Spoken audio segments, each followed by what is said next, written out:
Sí, vamos a volver. Yo tenía varias citas, pero voy a retomar. Me pareció muy interesante lo que planteó el programa de familia con la hermana Hilda. Vamos a volver a leer en el libro de Deuteronomio capítulo 6,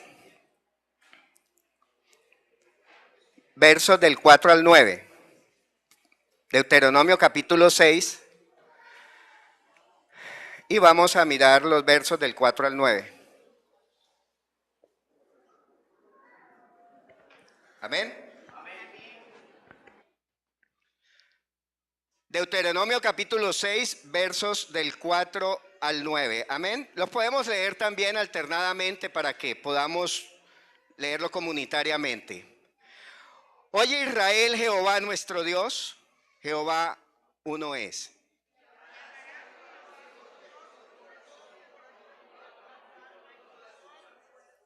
Y estas palabras que yo te mando hoy estarán sobre tu corazón.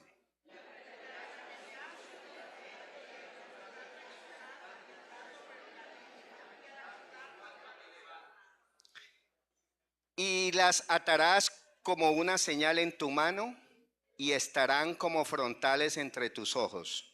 Y las escribirás en los postes de tu casa y en tus puertas. Amén, amén. Damos honra a la palabra del Señor. Aplauda al Señor en esta mañana nuevamente, hermanos. Honre esa palabra, Señor, que es palabra de verdad, palabra de vida. Puede sentarse, hermano, dando gloria a Dios. Muy bien, hermanos, en esta mañana el Ministerio de Familia nos ha concitado a reflexionar en la familia como un constante altar para el Señor Jesús. Amén.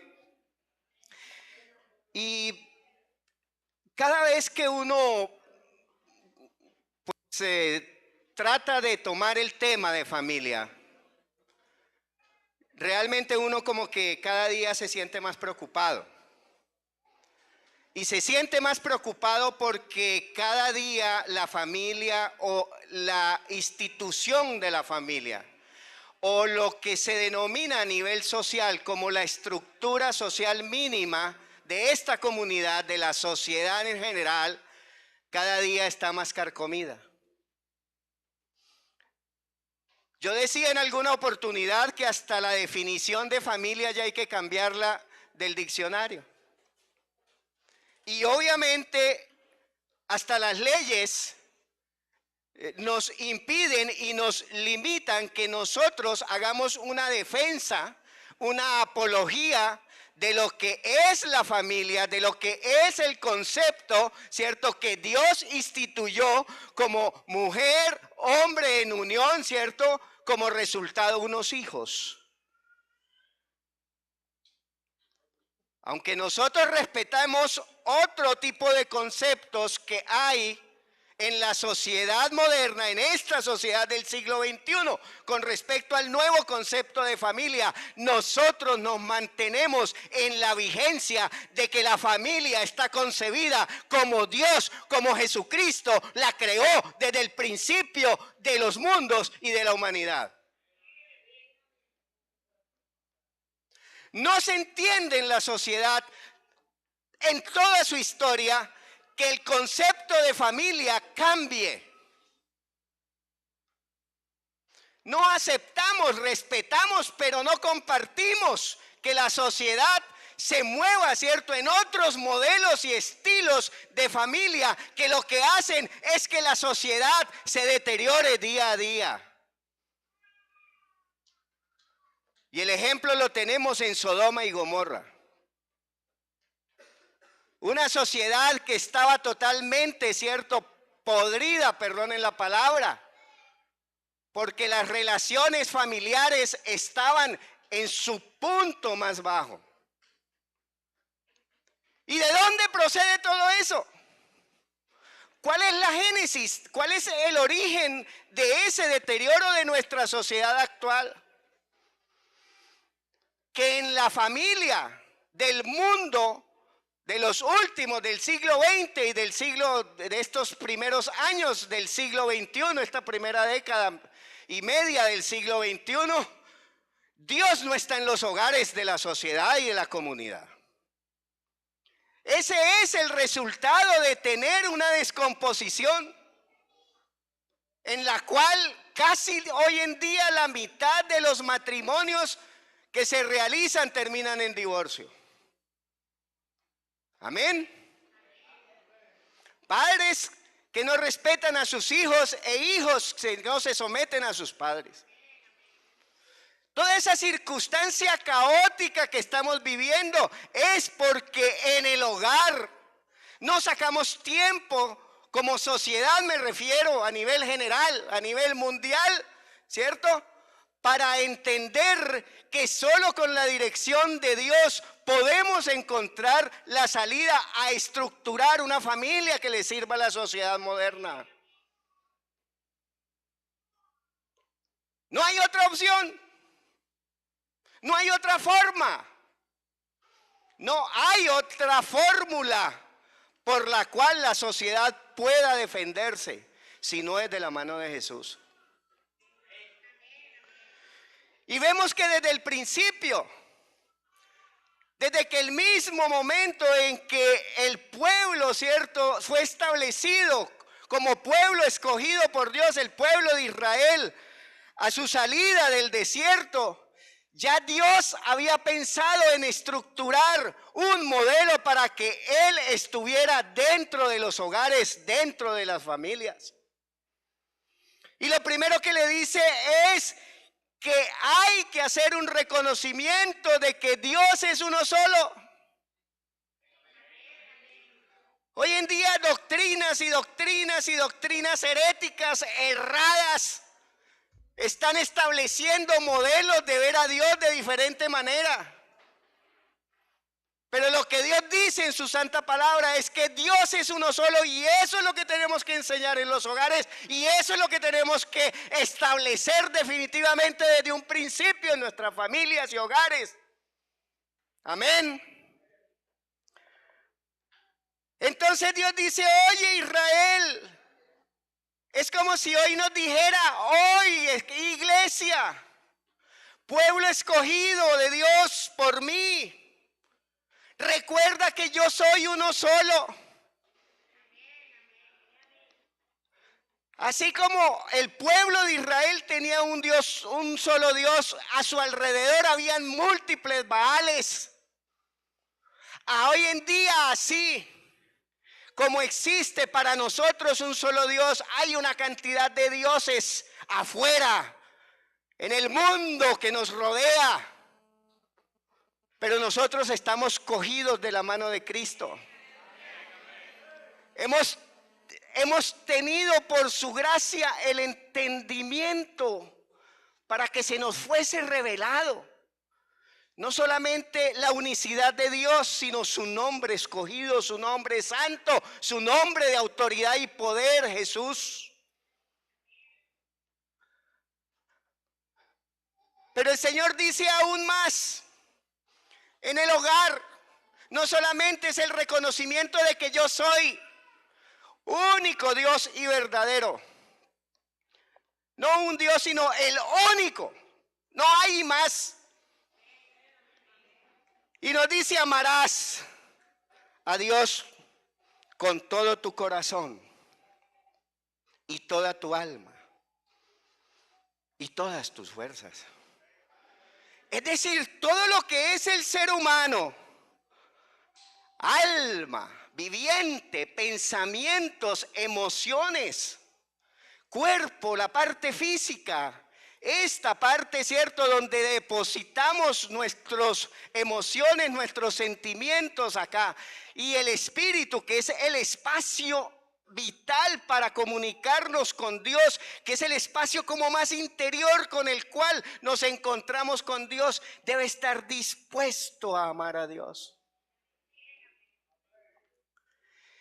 Y amar a Dios, ustedes saben lo que es obedecerlo.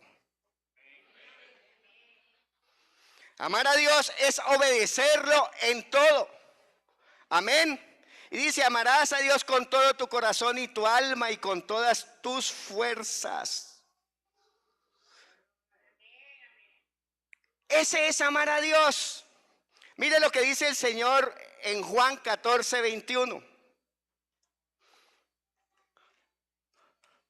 En el Evangelio según San Juan.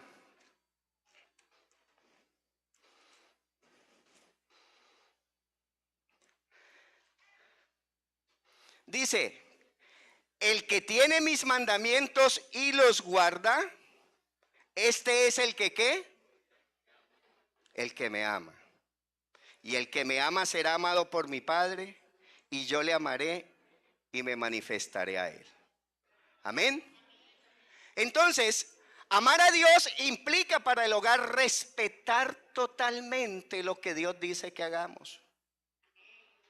Como también respetar lo que Él dice que no hagamos. ¿Están conmigo en esta mañana, hermanos? Entonces, el Señor nos recuerda que amarlo con todo eso es entregarnos a Él de una manera vital, con todas las fuerzas. Amén. No es un amor emocional, es un amor espiritual. Y que, como decía, pasa francamente con obedecer sus mandamientos. No es dicho por doctrina humana, es dicho por doctrina divina. El mismo Señor lo dijo. Amén. Querer, estimar, someterse a la voluntad de Dios. Entonces, en un hogar donde nosotros podamos establecer, podamos enseñarnos, porque ¿cuántos creen que nuestros hijos también nos enseñan a nosotros los padres? Entonces eso es de ir y venir, amén. Eso es de ida y de venida, ¿cierto? Ya.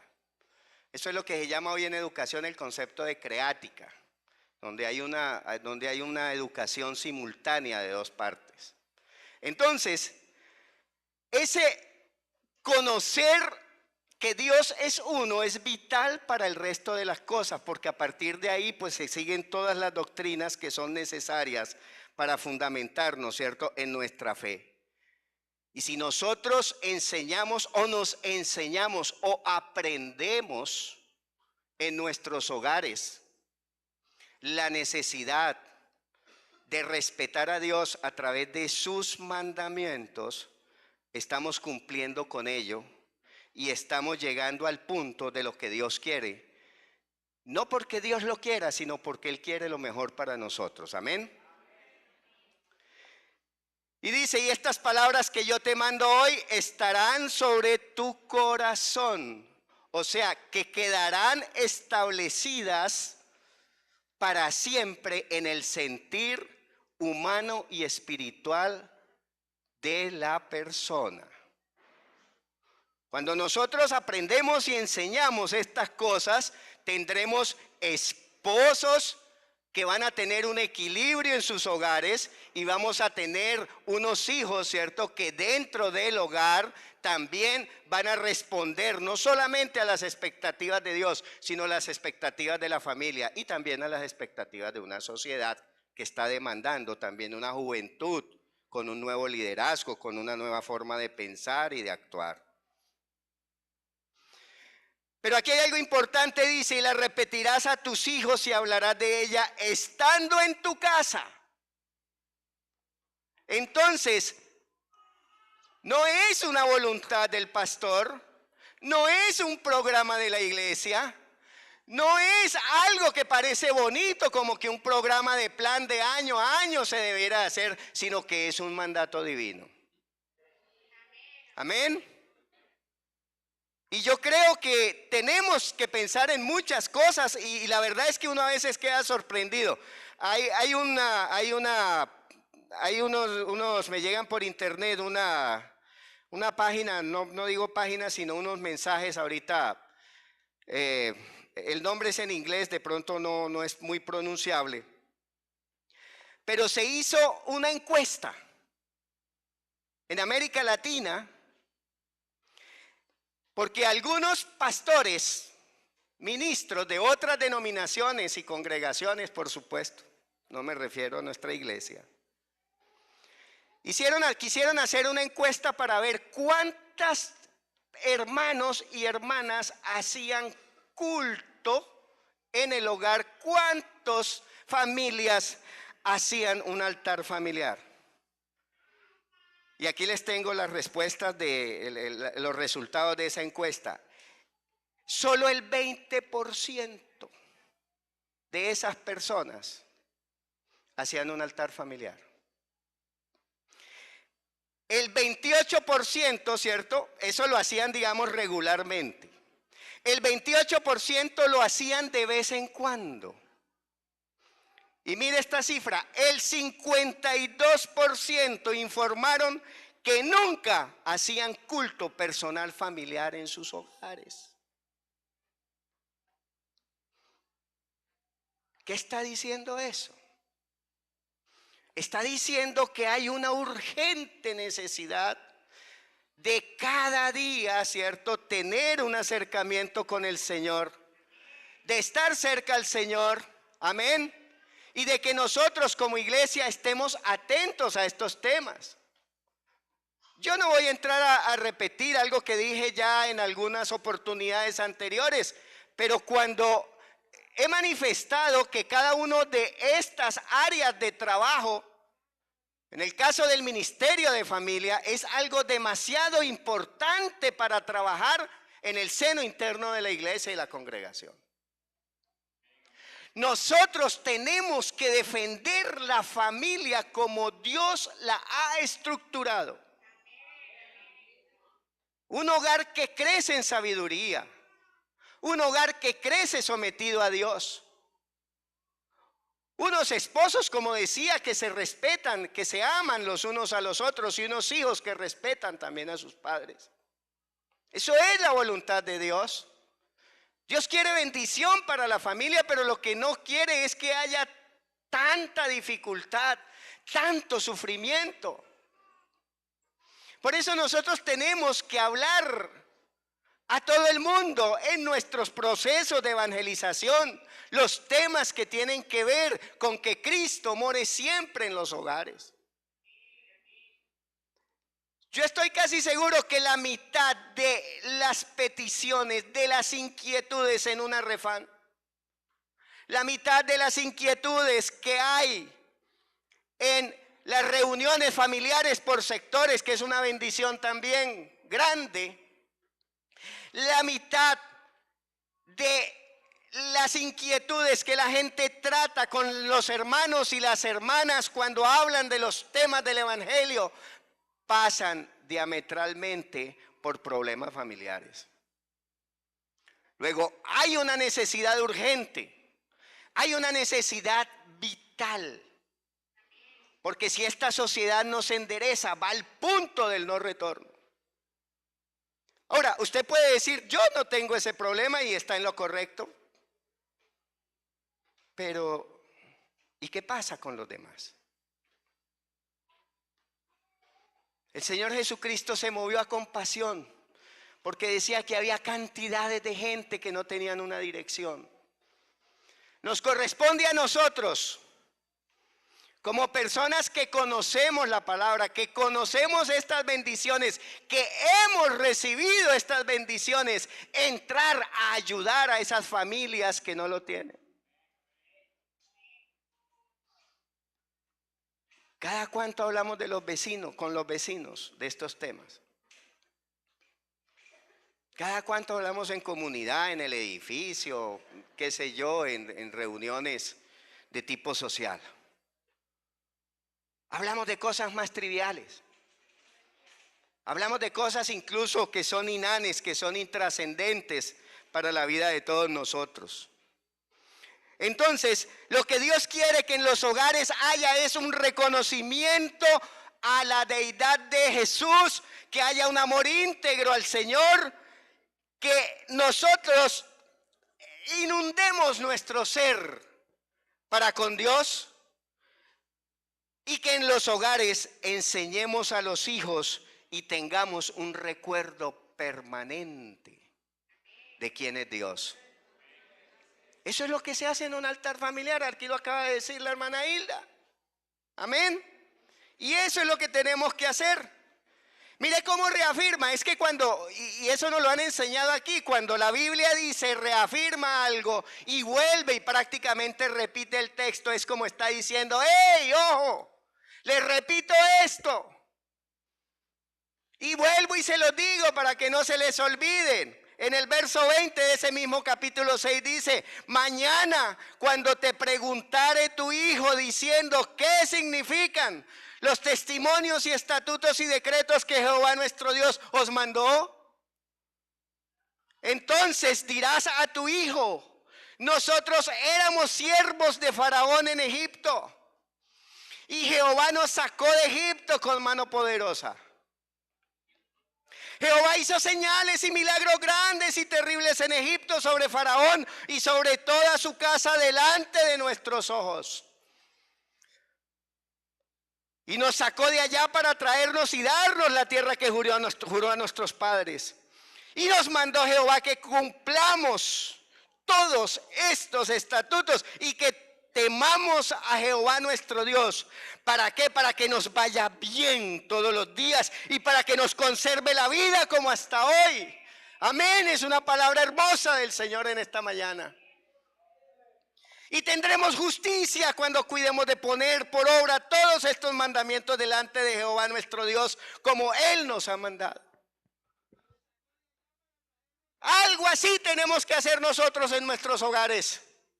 En ese altar familiar, un constante comunión, reunión con Dios.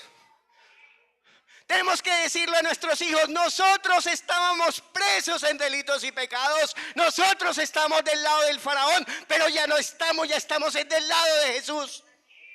Nosotros tenemos que decirle, Dios nos dio grandes maravillas, nos sanó, nos hizo milagros, nos hizo señales para decir que Él es grande.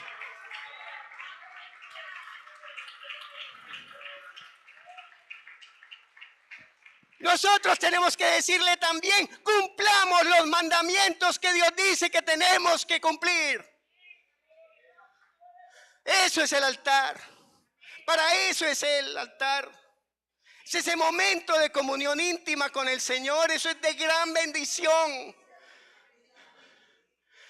Yo quiero que levante la mano alguien que en un altar familiar Dios le haya dado gran bendición.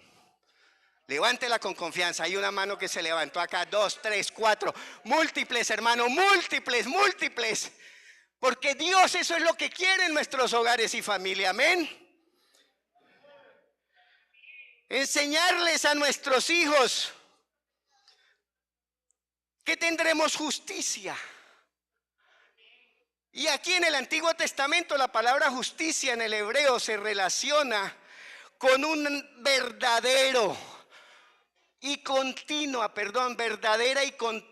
presencia de Dios en nuestras vidas. Esa palabra del hebreo al español traduce eso. Dios quiere que tengamos una comunión permanente con Él. ¿Y dónde más sino en nuestra vida personal y en nuestra vida familiar y por supuesto en la vida social? Pero todo comienza a partir de lo más íntimo del ser, que es la persona y su familia. Amén. Entonces, Dios nos enseña a estas cosas. Entonces está claro que es necesario sacar o dedicar regularmente un tiempo para dar culto a Dios, para orar, para alabar, para leer la palabra, para meditar, para conservar. Como decía la hermana en la presentación anterior, el altar familiar refleja un compromiso de nosotros con el Señor. Nosotros vemos en Génesis 12:7, por tiempo no me voy a extender, en Génesis 12:8, en Génesis 13:4 y en Génesis 13:18, la forma como Abraham, ¿cierto?, dedicó altar al Señor. En Génesis 12:6-7, cuando se fue a Siquem, colocó un altar y hizo un sacrificio al Señor. En Génesis 12:8, cuando llegó a Betel, entre Betel y Jai, hizo un altar al Señor, hizo su sacrificio, que era lo de su tiempo. Cuando regresa de Egipto, nuevamente a Betel, en Génesis 13:4, monta y forma un altar a Dios. Amén. Y en Génesis 13:18, en Manré edifica un altar. Lo que nos está diciendo es ejemplo de Abraham para nosotros hoy en día, que hemos recibido de él las bendiciones por generación y generación, es que en cualquier hogar que tú habites, ahí debes de elaborar, establecer, hacer, sacar tiempo para un altar con el Señor. Amén. Ese es el mensaje de Abraham a estas generaciones de la posteridad. Ese es el mensaje de Abraham para los tiempos de hoy, para nosotros y para el mundo en general. Y mire la diferencia que había entre Abraham, ¿cierto?, y Lot. Mientras Abraham hacía altar al Señor con su familia, Lot tenía que permitir que en su pueblo donde él vivía, ¿cierto?, se evocara los más bajos instintos de la sociedad, ¿cierto?, de su momento. Y eso es lo que estamos viviendo hoy en día. El mundo no ha cambiado. Uno cree que la tecnología, que esto, que aquello, sí hace la vida un poco más confortable, pero la sociedad sigue siendo igual. Amén. Como decíamos, sacar tiempo con la familia, y decía la hermana con mucho acierto, permite educar a nuestros hijos. Si uno viera un hombre bien vestido, si uno viera un hombre, cierto, como se dice, con buena percha, bien elegante, bien cachaco, y tiene a sus niñitos de la mano lleno de harapos, ¿ustedes qué pensarían? Había un desbalance, ¿verdad? Unos niños flacos, pálidos, y el papá gordo, rebosante. Amén. ¿Qué dirían ustedes? Que mientras el padre, cierto, tiene todas las posibilidades, cierto, sus hijos no están bien atendidos. Y si hay algo que nosotros debemos de entender, es que el hogar es la escuela número 1 para educar a nuestros hijos. No le dejes la educación de tus hijos a los maestros de escuela dominical. Ellos son un buen complemento, hermoso complemento, pero la responsabilidad es tuya. Tú dedicaste un hijo al Señor en un altar para decir que lo ibas a educar en el camino del Señor. Eso es lo que nos corresponde hacer a nosotros. No le corresponde a los demás. No le dejes la educación de tus hijos a la escuela secular. Ella te orientará en el conocimiento humano del mundo moderno, del conocimiento de las ciencias, de la naturaleza, de la historia, de la filosofía, de temas que son importantes para la vida, ¿cierto?, de la formación, de la educación secular de cada uno de nosotros. Pero los temas trascendentes, los temas de primer nivel, son temas que deben ser tratados por nosotros como padres en el seno del hogar. Amén. Deuteronomio 4, 9, 10 dice ahí cerquita, estoy por ahí cerquita siempre, dice: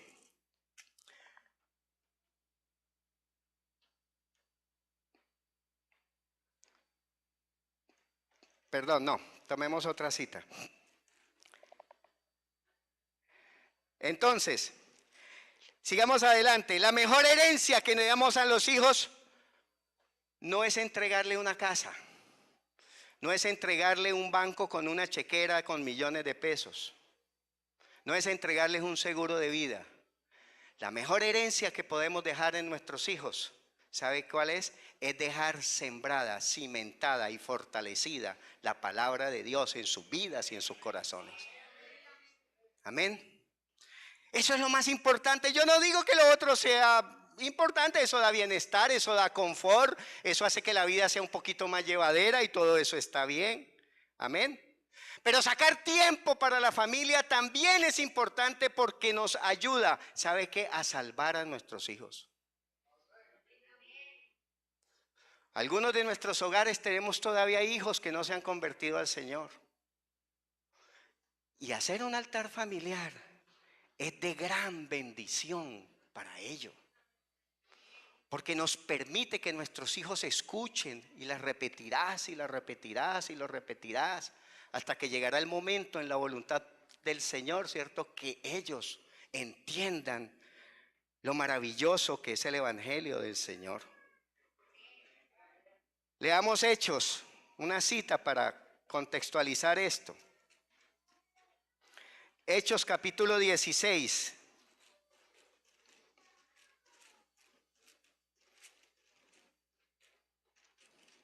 Hechos capítulo 16, versos 30 al 34.